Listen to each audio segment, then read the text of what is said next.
E kore rātou e koro heketia.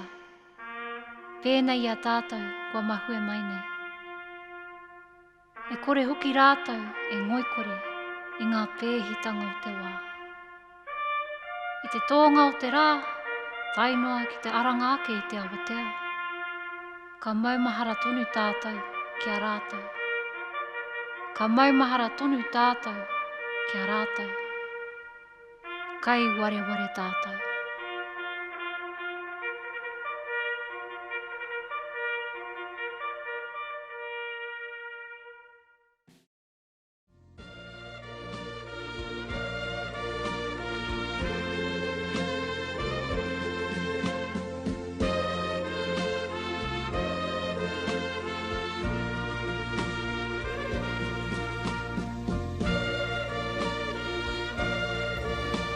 You know, my whakaro sitting on that lake around Cassia Bay there, eating coda, it just dawned on me why we shouldn't have something, because our whānau has not actually talked about the four brothers, and I thought, well, me being the last man alive in our whānau, I thought, hey, it's about time we had something for these fellas.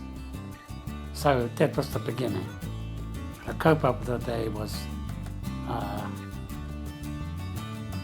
the kaupapa for these poor fellas that went to the war. That was my kaupapa. And I wanted the mokopunas to know about them.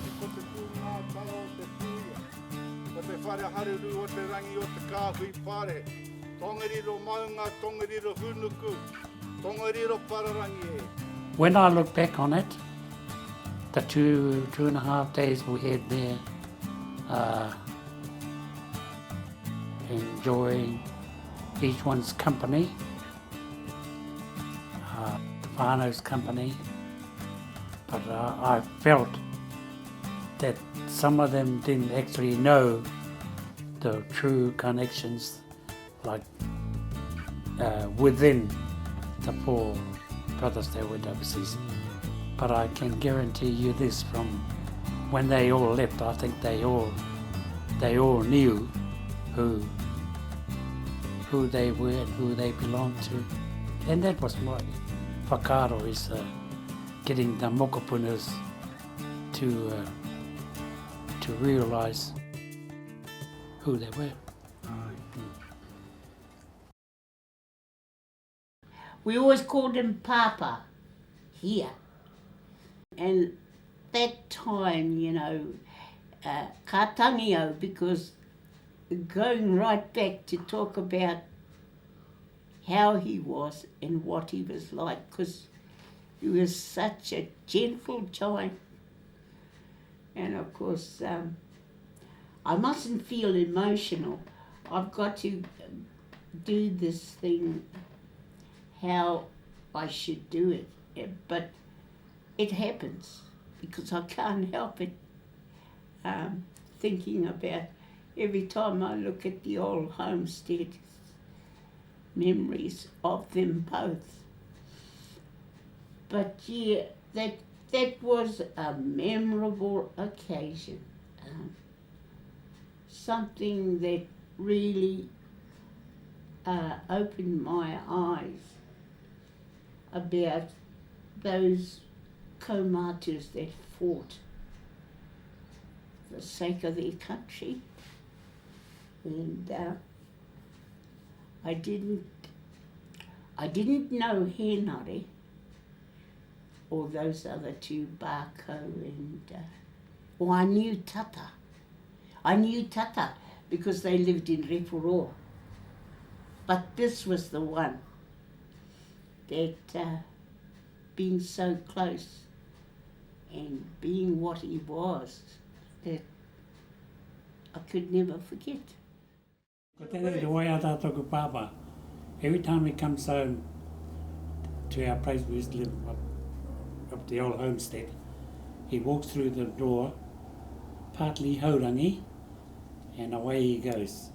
He always has a sugar bag full of pears I don't know where the hell he gets it from, but I shouldn't swear. But he starts singing his song.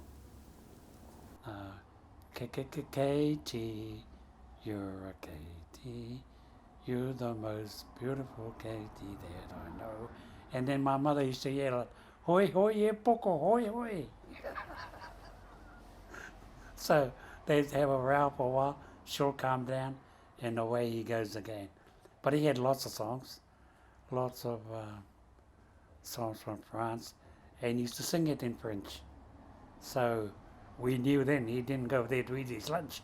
He went there to war, right? Might be a few Ramekas in France. Yes, could be. Katie, beautiful Katie, you're the only girl that I adore. When the moon shines over the cowshed, I'll be waiting at the kitchen door.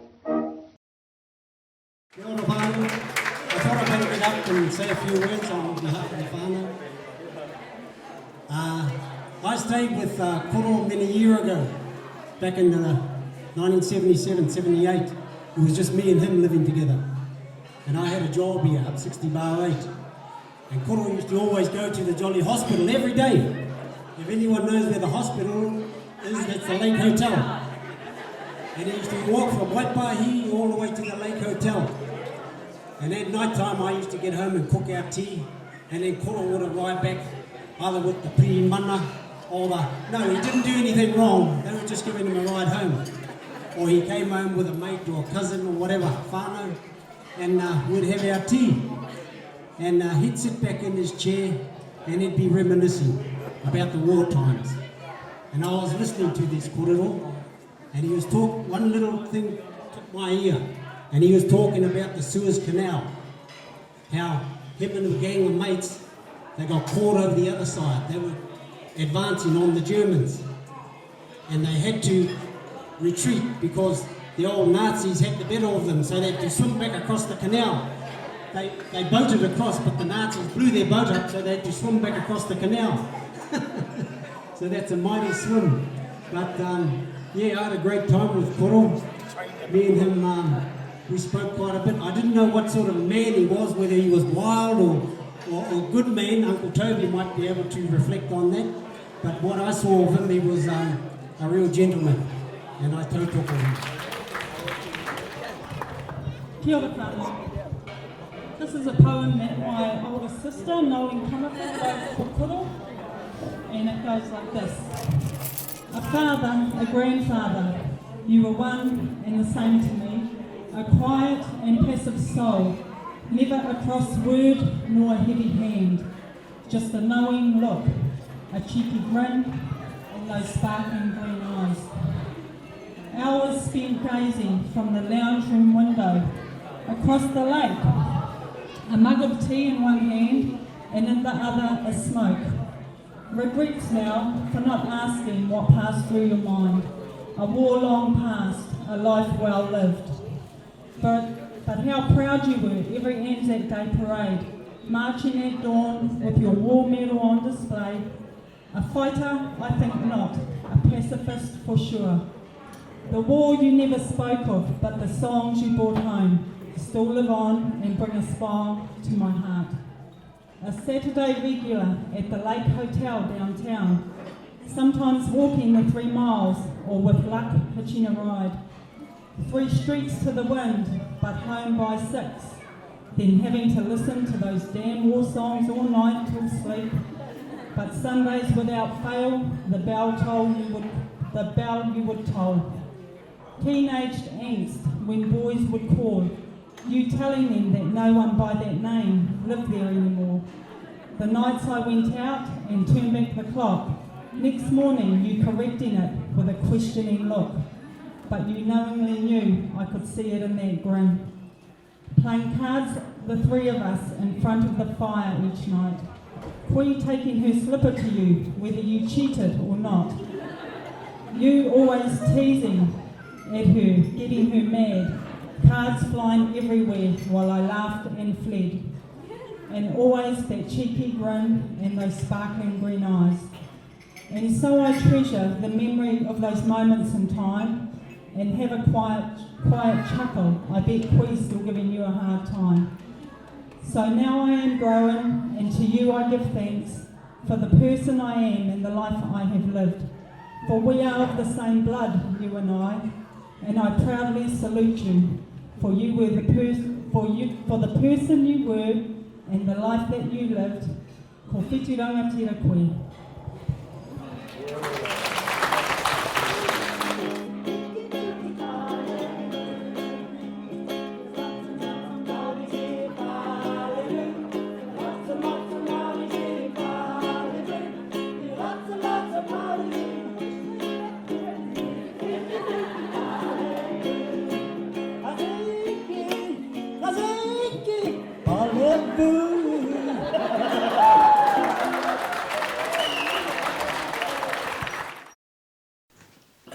Him and Henare,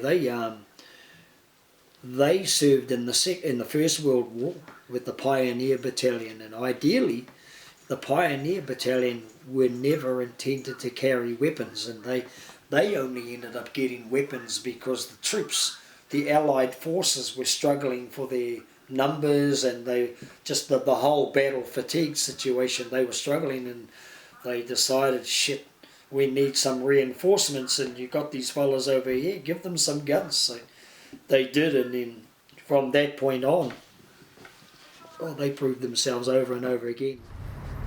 As far as I remember, well, I can be told by my adopted mum, Mihi Nārani Baker, that our koro and our kui arihia in the early days wanted to form a rugby team, but they had nowhere to practice.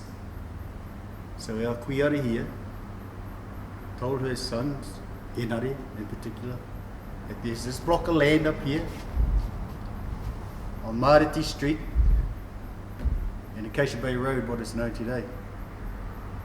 And she said, there's this block of land up there, you fellas go clear it, and that you can put a clubhouse on there. So that's what they did. Our koro Henare and a few of his mates and brothers came up here, and they cleared this block of land here that we are standing on today, which is known as the United Rugby Club today. And then, once that land was cleared, I was told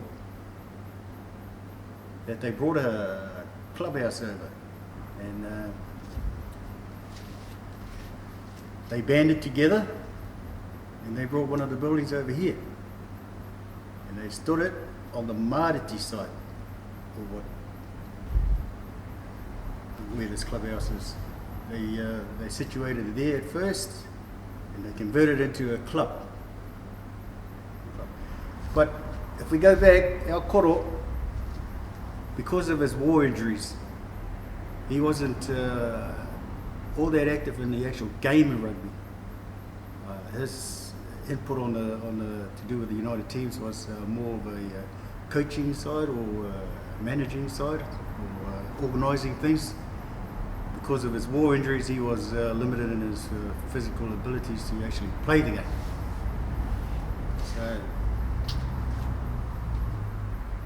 and then his sons,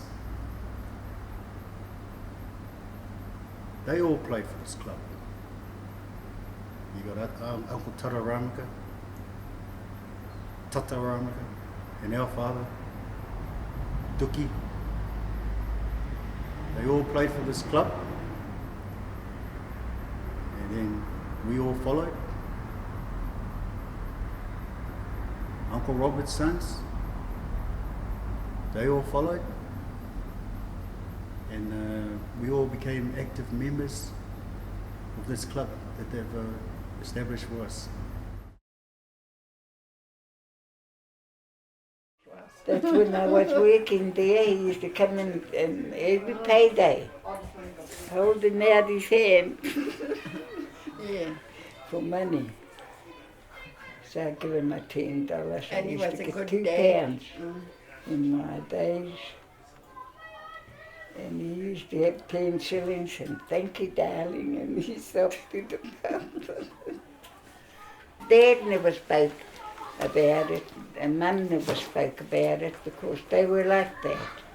They never shared those sort of things with us. I only saw Dad once after he died. You know, he had the suit on and his sock, and we went to Rotorua. In the guys, I think, you know. And I must have walked somewhere where I shouldn't have, and he was walking in front of me. So of course I took off. I used to see the hair bathed in his leg, and it used to be ugly, right up here. It just came up again every year. And in the finish they took him to the Rotorua hospital and to have it treated.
The women used to chase my father. I can remember when he used to come, because he liked his beer too, like they all did, you know. But he'd come and Bubby and I used to take turns sleeping with him. And these women would be at the window knocking, Barco! Barco! And my queen Celia, go away you silly women. All I remember, what I do remember a lot is he just was a great hunter. If he wasn't hunting, he was fishing, he was eeling, you know, just doing that sort of stuff. It was a trait that all the men had, eh? Yeah. And where Kui used to live, now it's where Connie's living now, that's where Auntie Tira and Uncle Raka used to live there. And behind was Kui's place. And then your grandfather's and Auntie Hines was over here. And then there was a little batch sort of there. Well, that seemed to be the batch for all the, I don't know, maybe the couples that just got together sort of type thing. And they go with that batch, you see. And I remember Dad had another woman. Her name was Queenie. And they were sort of living in that batch. But I remember him there. His dog got ripped up by the pigs. And looking after his dog, it was just open fires then, in front of the open fire. Yeah. But that just seemed to be all he did. I can't even remember what work he did, you know. And they would have worked, because everybody worked. Everybody had a job. When Dad and them were doing the control gates, you know, the thing there. Then they shifted down to Reed's Farm. They were blasting all the way down. We used to go down in the canoe and pick up the trout. Because they get stunned and come to the surface. Oh. So we'd go down and pick them up. But that's when we used to go down to Whakaro. That's 8A16. But we used to live down there for half of the year. That's where Koe used to do her planting down there. And then come back for the other 6 months. No? But when Dad was killed in the war, we didn't go back again. Our koro, Barco got hit, to my understanding, and this was a kōrero from Ōtimi. He went, an old fella from over Taumara-Niue, Napas Whanaunga, Ōtimi, he went across to Italy to do a tour of the war graves in there, and decided he would come back to Tūwhareto and record where all these Tūwhareto men were buried. And I managed to catch up with him at Waihi, and I said, "Did you know my grandfather's, or who was he?" He says, "Oh, his name was Barco." "Oh, Barco Rameka, yeah, I remember Barco. He got hit in the trenches." So, straight away. He says, "Were you there?" "Yeah, I was there. I was right there." He says, "Yeah, your koro got hit in the trenches by one of those," he said, "one of the Jerry planes." And said they pulled him out of the field and into the hospital. We got a letter, a cable back to say that he'd been killed in action, okay? Then we got another one to say, wrong person, wasn't him. Then we got another one to say, yes, it was him. Anyway, we didn't find how the hell they made the mistake up, we don't know. But anyway, when Wayne joined the army, he got all Dad's records, and you know why that happened? Dad enlisted from up north. That's how that happened. See, we can't say anything about afterwards because he never came home. Yeah, of course. But I know this much, that there was always, Koe and them always thought he was buried at Casino, where most of them are. And then a lot from around the lake went across there to sort of look at the graves. And we went down there and had a big day when they came back. But they couldn't find his grave. But his grave's not there. Because he died in the hospital, he died of wounds, and he's buried at Cursita, which is where the hospital was, and there's a big cemetery there. Now my waiata to everybody here. I was hoping I had my contingent up here to see our waiata, but doesn't look like I have, so we'll do it this way then. Where have all the flowers gone? Long time passing. Where have all the flowers gone? Long time ago. Where have all the flowers gone? Young girls pick them, everyone. When will they ever learn? When will they ever learn? Where have all the soldiers gone? Long time passing. Where have all the soldiers gone? Long time ago. Where have all the soldiers gone? Gone to pass everyone. When will they ever learn? When will they ever learn? And when he came back from the war, still a very young man, full of life, and he had bought a sports car. And he played the field. Every Saturday, every weekend, he had a different woman back at Koe's place. Till eventually, Martha hooked him. So that was the end of his playing days. Auntie Martha, she's a tūturu Ngāti Awa, or she was. From Te Tiko, that area there, and that's why they settled there, because it was home to them all. they were fences. When he came back from the war, he managed to score one of the Army Land Rovers, and I remember we used to ride in it all the time. A lot of times when the holidays came, I used to go to, they lived in Golden Springs, and they were fences. They would go wherever to do the fencing for the farms and stuff like that. And I lived with them there. They used to live in Ruatauna, and that's where Stuart, Nancy, Katie, and Carol,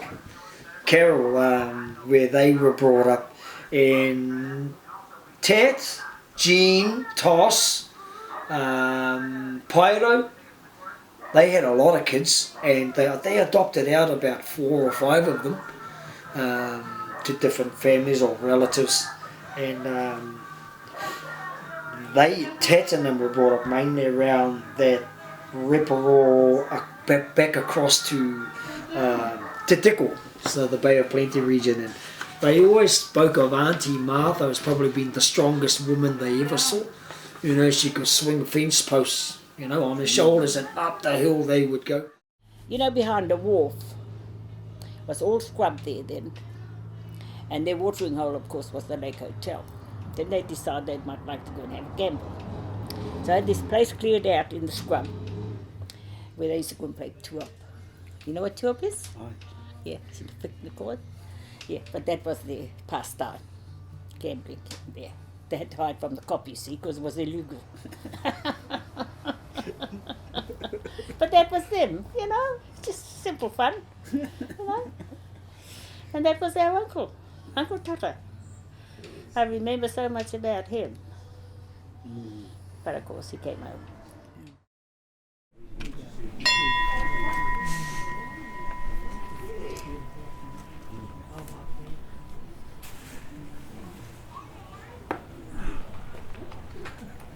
Ati hei Māori ora.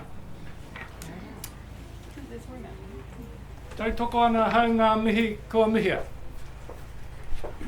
O reira ngā kraua ngā kuia e te whānau. I nei te mihi atu nei ki au koutou. Au mai, hara mai, ki tēnei karakia whakamaharatanga.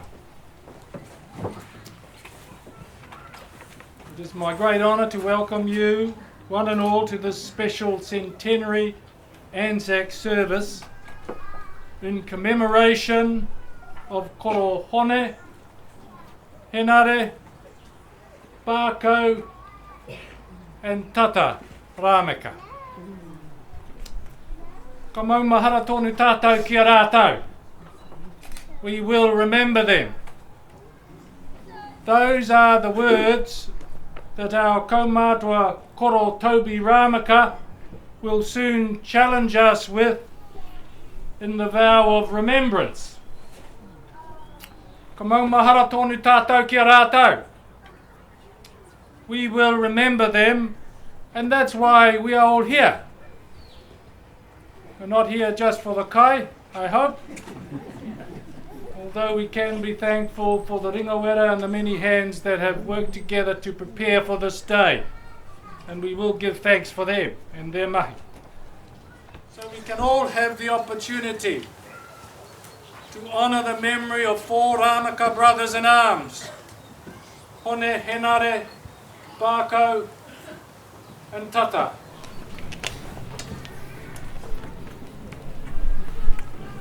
This is read from Malachi 4, and it says, Now it shall come to pass in the latter days that the mountain of the Lord's house shall be established on top of the mountains, and shall be exalted above the hills, and the people shall flow to it. Many nations will come and say, Come, let us go up to the mountain of the Lord, to the house of the God of Jacob. He will teach us his ways, and we shall walk in his paths. He shall judge between many peoples, and rebuke strong nations afar off. They shall beat their swords with plowshares, and their spears into pruning hooks. Nations shall not lift up a sword against a nation, neither shall they learn war anymore. But everyone shall sit under his vine and under his fig tree, and no one shall make them afraid, for the mouth of the Lord of hosts has spoken. Amen.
Yeah, I think it's important to record some things, and I've got a few things here to comment on that anyone could be saying, but it seems that I'm in the hot seat on behalf of all those other people out there. To me, the things that stood out were that the whānau really embraced the kaupapa right from the beginning. They got stuck in, made it happen in a very short time, and it was just so smooth. The whole project was a smooth operation from beginning to end. 5 generations participated, awesome attendance. Rameka is a big whānau, we know, and they certainly turned up, and that was great to see. Everyone met someone new to them. I think that's the feedback we're getting through Facebook and just general kōrero from whānau. Everyone met someone new to them. Others met old friends that they hadn't seen for 25 years. And you could see that grown men, 50, 60-year-olds, were embracing each other and talking about the pigs that they used to chase down Pitaroi Street in 1940 or something. So that was awesome. I think the significance of Anzac and what it means to the whānau really came to life. It suddenly had meaning and was so real because 4 of your own whānau sacrificed their lives so that we could have a better life. And that significance, I think, probably wasn't as prominent in people's minds before this event. Felt good to hold the commemoration on the marae where this whānau grew up. I think 100 years ago to now, their spirit is still there. I think that is important, their spirit remains, and we were able to share in that. Everyone enjoyed seeing and hearing the talk amongst the mokos, who never knew any of these people and had maybe heard of 1 or 2, but really didn't know the connection and how it all worked. I think that's gratifying for Toby's generation, Toby and his cousins, our aunties, that the memories of our soldiers will live on. That's what we wanted to achieve.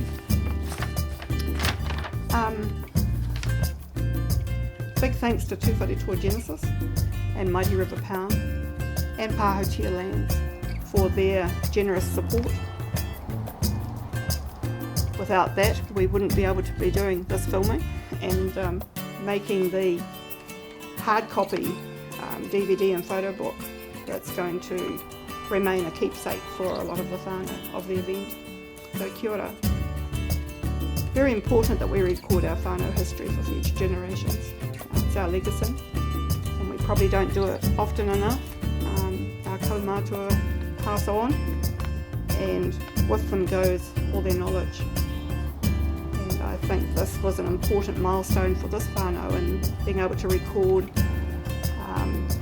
the knowledge and information and experiences that they're able to give to your generation and the next generation. So yeah, overall, yeah, great event. Proud to be part of it. Tēnā koutou te whānau.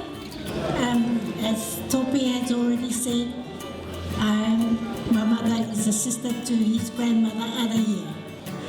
And my name is Makarena. And all the ones that I knew in my time are all gone. And of course the next best is Connie, Bonnie and Ada. You know, they're all the ones that I know, Topia. And all these ones there, the new generation. And I thank you, Topia, for inviting me here today. And as I said to Ethel, I want to go. It might be my last time in Nukuhau. And she said, we're going to talk like that. But anyway, thank you, my niece, for bringing me to this beautiful day in remembrance of my cousins. I remember them, and Toby's father was the last one I remember. When I got married the second time, he looked at me twice, and he looked at my husband and he said, he's too bloody old for you. And he was a koro, but a lovely koro. And him and John met quite a few times before he passed away. So all I want to do is, Toby, thank you very much. And thank you, Whanau, for having me here on this beautiful day. And thank you, my niece. I'll remember this till the day I die. Thank you very much. Kia ora tātou katoa. I can't sing.